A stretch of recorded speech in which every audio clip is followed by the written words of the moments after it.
Kitchen માટે.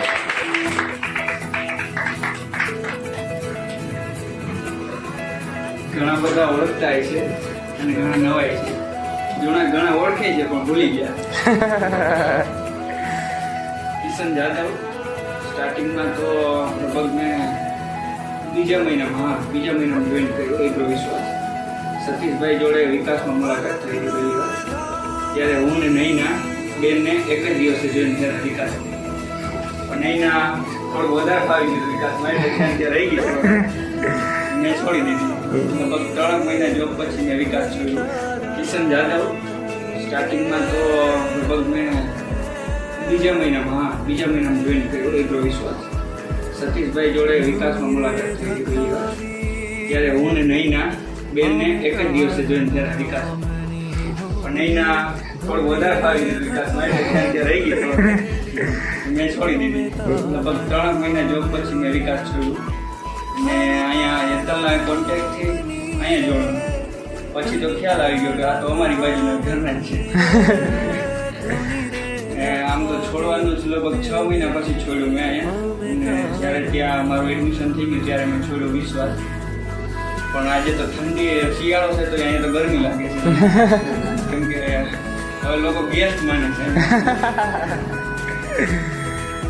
એવી ખાસ જો કે આમ તો બોલવાનો વિષય છે પણ શું બોલવું એ પેલા વિચારવું પડે કેમ કે લોકો આપણા છે તો ઘણા બધા ને હર્ષિતા ઘણા સમય પછી હર્ષિતા તો હાવ ભૂલી ગઈ. શરૂઆત તો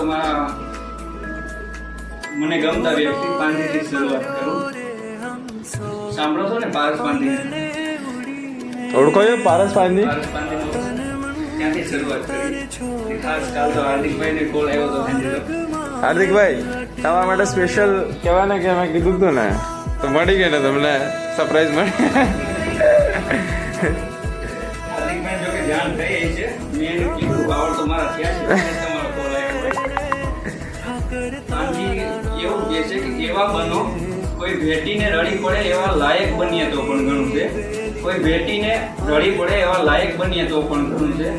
કોઈ ઉદાસ અંતરમાં જંતર વગાડી શકે તો પણ ઘણું છે.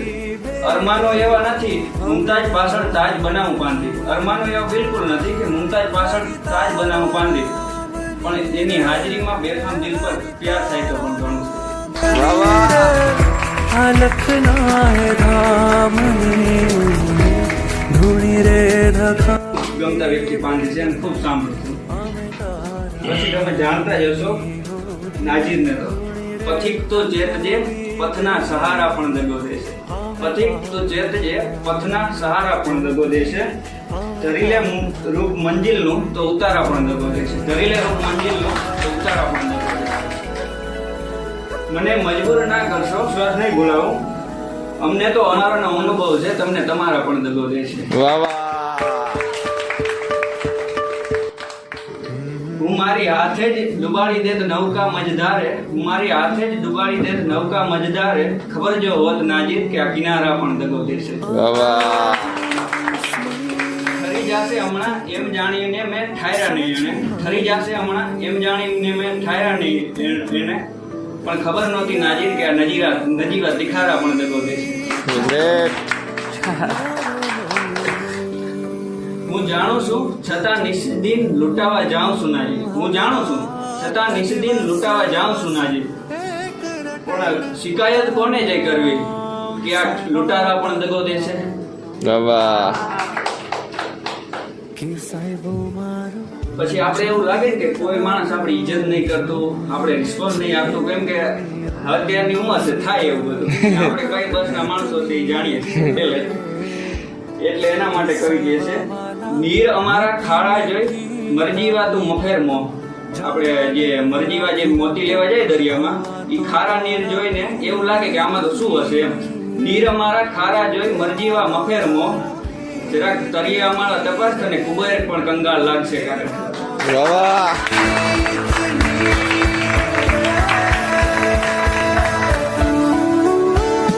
પછી સતીશભાઈ તમને વારંવાર કહેતા છે કે આપણે સ્પીચ સ્ટાર્ટ કરીએ કોઈ ખેડૂત જોડે કે નામ બોલો નામ બોલો. ને એવો જ નામનો પ્રભાવ છે. લોક સાહિત્યમાં પણ કીધું છે નામનો પ્રભાવ શું છે. 16 થી 12 હાર્દિકભાઈ 16 થી 12 ત્રીજા ભાગમાં કીધું છે કે જ્યારે મુરુ માણેક અને જોધા માણેક બારવટિયા હતા ઓખા મંડળના, એને જ્યારે કોળીનાર ભાંગ્યો સવારમાં પોરમાં, ત્યારે એક છોકરાને પકડ્યો, નાના છોકરાને, અને એના ગળામાં મોરનો હાર પહેર્યો. કેમ કે ત્યારે તો આ કઈ પૈસાનું એટલું હતું ને, સોના ચાંદી ને એ બધું, એટલે એના ગળામાં મોરનો હાર પહેર્યો હતો. ને આને બંને પકડી લીધો, કેમ કે એ ગામ લૂંટવા જ આવ્યા હતા બંને લૂંટારા મતલબ બારવટિયા, લૂંટારા તો ના કહેવાય. મુરુ માણેક અને જોધા માણેકે જ્યારે એને પકડ્યો ને, ત્યારે એની મમ્મી, એની માં ફાટા આઈડે આવી કે છોડી દે માધવ, દઈ દે હાર એને પાછો. એનું નામ માધવ હતું છોકરાને, કે હાર દઈ દે, વાંધો નહીં, તારી જિંદગી બચતી હોય તો હાર દઈ દે, આપણે પાછું કરી દે.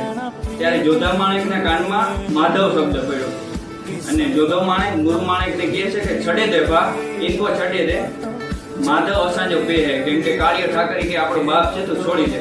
એટલે નામનો પ્રભાવ ત્યાં આવે છે, કેમ કે ત્યારે જો ચિંટુ કે પિન્ટુ હોત ને તો સર્વિસ થઈ ગઈ હોત. વાહ વાહ.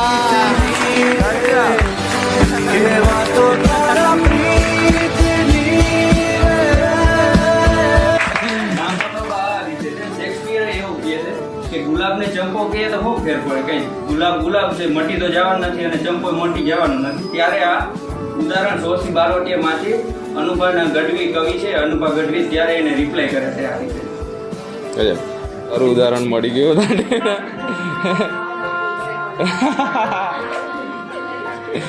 અને આપણે એવું લાગે છે કે બીજાને લીધે મને મુસીબત આવી જિંદગીમાં, આમ થયું, મારે તેમ થયું, કોઈ મને આમ હર્ટ કર્યું. ત્યારે ગુજરાતી લોક સાહિત્યને કીધું છે કે તાણીને બાંધવી પાકડી, ટૂંકા પહેરવા પગરખા. તાણીને બાંધવી પાકડી, ટૂંકા પહેરવા પગરખા, જીવતા લેવા ન દીધો અણસર્જન. મુસીબત બીજાએ ના ઊભી કરી હોય, મુસીબત તો આપણે પોતે જ ઊભી કરી હોય. ને લગાવ પણ આપણો જ હોય ને એ વ્યક્તિ પ્રત્યે, એ તો શું કરે? એટલે મુસીબત આપણી રીતે જ ઊભી થાય છે ને, આપણે બીજા ઉપર દોષ દેતા હોય અથવા ભગવાન ઉપર કે ભગવાને આવું શું કામ કર્યું. ત્યારે શાબાશ. સપનું ખુલી જાય તો સુખ અપનું રહી જાય, ને સપનું રહે તો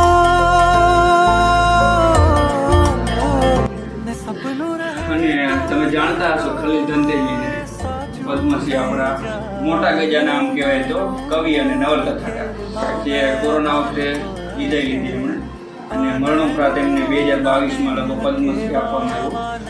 એની ઘણા બધા, એની તો જો કે કવિતા છે, એમાંથી થોડીક મને ગમતી. તમને ગમે તો એ તો પછીની વાત છે, પણ મને પહેલા ગમતી.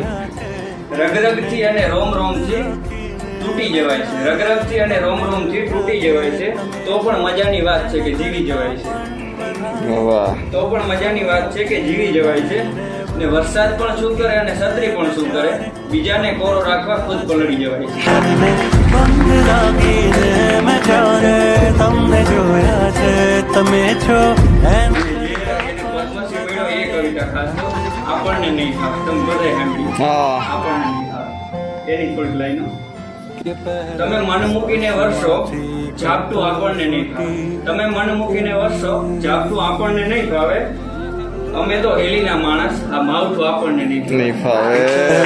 સ્પર્શમાંથી કૂપળો ફૂટી હતી કેવી.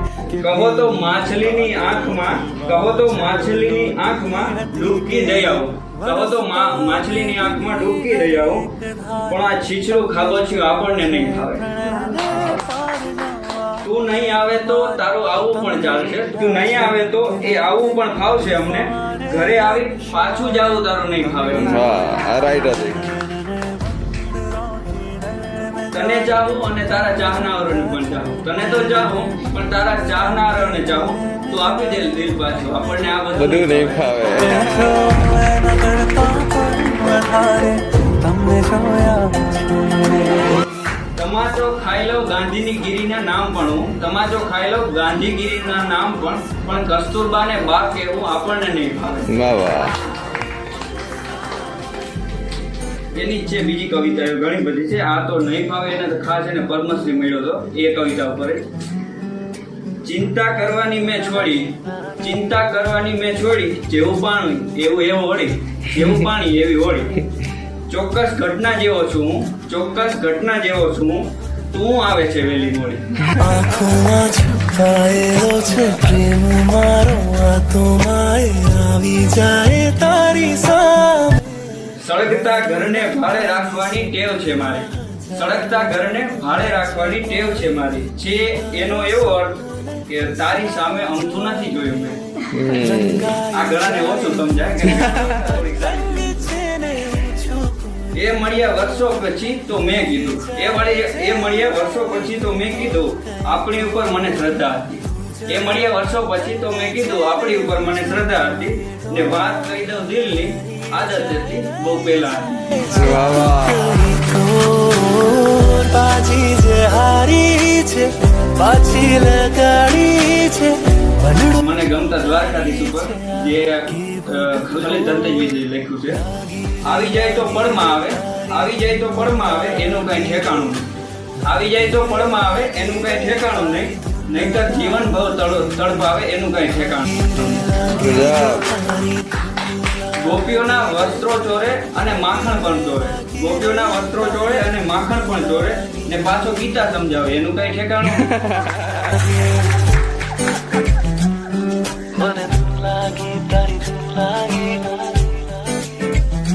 નથી ખબર કશી તને, નથી ખબર કશી તને એ વાતમાં જ પ્રાણ છે. નથી ખબર કશી તને એ વાતમાં જ પ્રાણ છે. બધી ખબર પડે જશે તો વાર્તા જ પૂરી થઈ જશે. તું ડગ ભરવાની હિંમત તો કર, ઉતરતા ઢાળ જેવો છું હું. તું ડગ ભરવાની હિંમત તો કર, ઉતરતા ઢાળ જેવો છું. મનાવી લે મને હું સાવ નાના બાળ જેવો છું. કાલી ગેલી કાલી ગેલી કાલી ગેલી કાલી ગેલી કાલી કાલી ગેલી તારી વાતો. ને આ દરિયાના ઊંડાણો માપવાનું છોડી દે તું. આ દરિયાનો ઊંડાણો માપવાનું છોડી દે તું. તું મારામાં હોતો ને સાથમાં પાતાળ જેવો છું.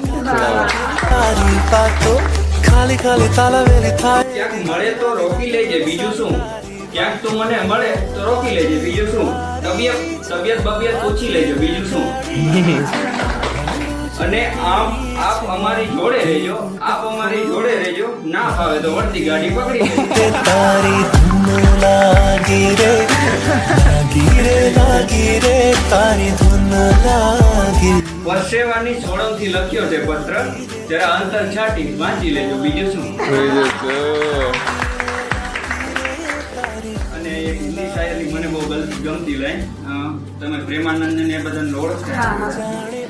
4 दिन की चांदनी बीत रहे दिन, 4 दिन की चांदनी बीत रहे दिन, 2 बीते तेरे साथ और 2 बीते तेरे बिन.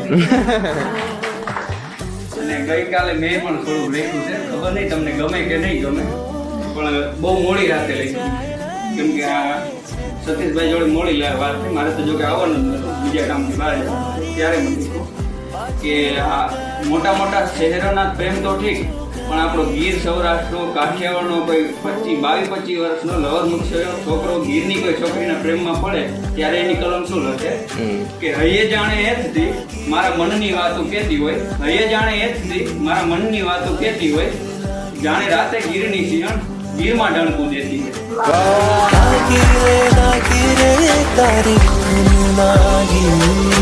બસ એટલું તો ઘણું કહેવાય. ચાલો બધા ક્લેપ કરો ભાઈ. સાહિત્યનો રસપાન કરાવી આજે, બરાબર બધાને. અને થેન્ક યુ કે મારી રિક્વેસ્ટ ઉપર એ અહીંયા આવ્યા અને ઘણું બધું સાહિત્ય વિશે આપણે સમજાવ્યું, બરાબર. નેક્સ્ટ ક્યારેક આપણે પાછા ફરીથી મુલાકાત લઈશું, બરાબર. Okay, thank you so much.